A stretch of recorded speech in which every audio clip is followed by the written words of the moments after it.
আজি বিশ্ব পৰ্যটন দিৱস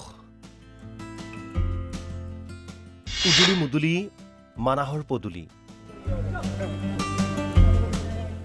2024-25 বৰ্ষৰ বাবে মুকলি মানাহ ৰাষ্ট্ৰীয় উদ্যান 1980 চনৰ পৰা আৰম্ভ হৈছিল বিশ্ব পৰ্যটন দিৱস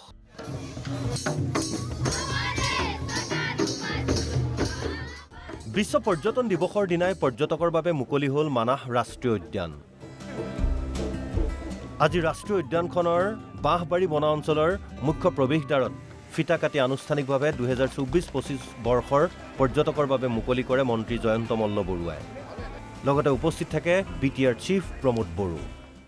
মানাহ ৰাষ্ট্ৰীয় উদ্যানৰ আজি আমি শুভাৰম্ভণি কৰিছোঁ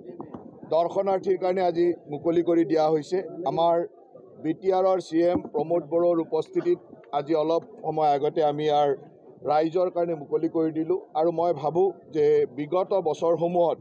যি ধৰণে মানাহলৈ পৰ্যটকৰ সংখ্যা বৃদ্ধি হৈছে ই আমাৰ কাৰণে এটা অত্যন্ত শুভ লক্ষণ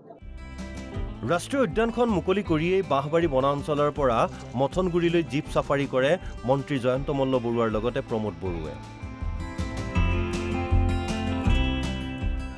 বিশ্ব পৰ্যটন দিৱসৰ দিনটোত মানাহ ৰাষ্ট্ৰীয় উদ্যানলৈ অহা পৰ্যটকৰ সুবিধাৰ বাবে ভাল ব্ৰেণ্ডৰ হোটেল নিৰ্মাণ আলহী আঁচনিৰ অধীনত মানাহৰ স্থানীয় যুৱক যুৱতীৰ সংস্থাপনৰ লক্ষ্যৰে ৰাষ্ট্ৰীয় উদ্যানখনত হোমষ্টে বৃদ্ধিৰো পৰিকল্পনাৰ কথা ঘোষণা কৰে মন্ত্ৰীজনে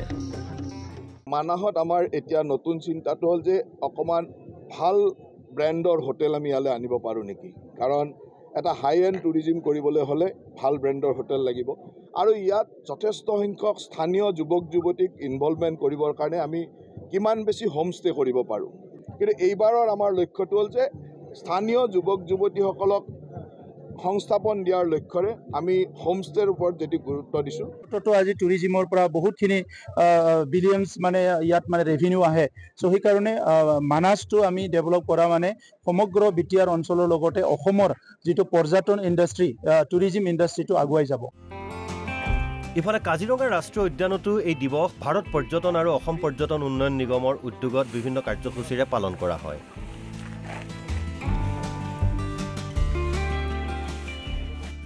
অৰুণাচলৰ সিজুচাৰ পাকে ব্যাঘ্ৰ প্ৰকল্পটো তিনিদিনীয়া কাৰ্যসূচীৰে বিশ্ব পৰ্যটন দিৱস উদযাপন কৰা হৈছে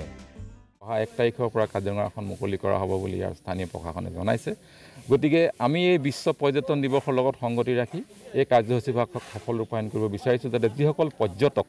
আমাৰ এই অঞ্চললৈ আহে কাজিৰঙা অঞ্চললৈ আহে তেখেতসকলে যাতে সুস্থ এটা সুন্দৰ পৰিৱেশত আমাৰ কাজিৰঙাখনলৈ আহি উপভোগ কৰিব পাৰে আৰু আমাৰ প্ৰতি এটি ভাল দৃষ্টি তেখেতসকলৰ থাকে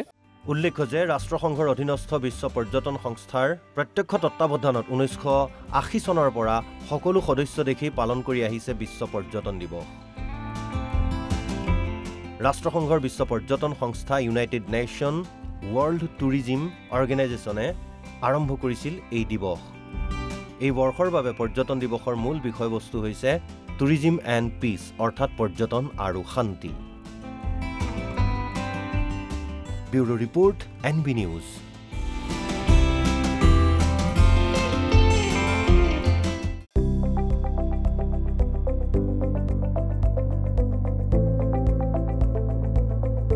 NB News, সহজ সৰল ভাষাত নৱভাৰতৰ কথা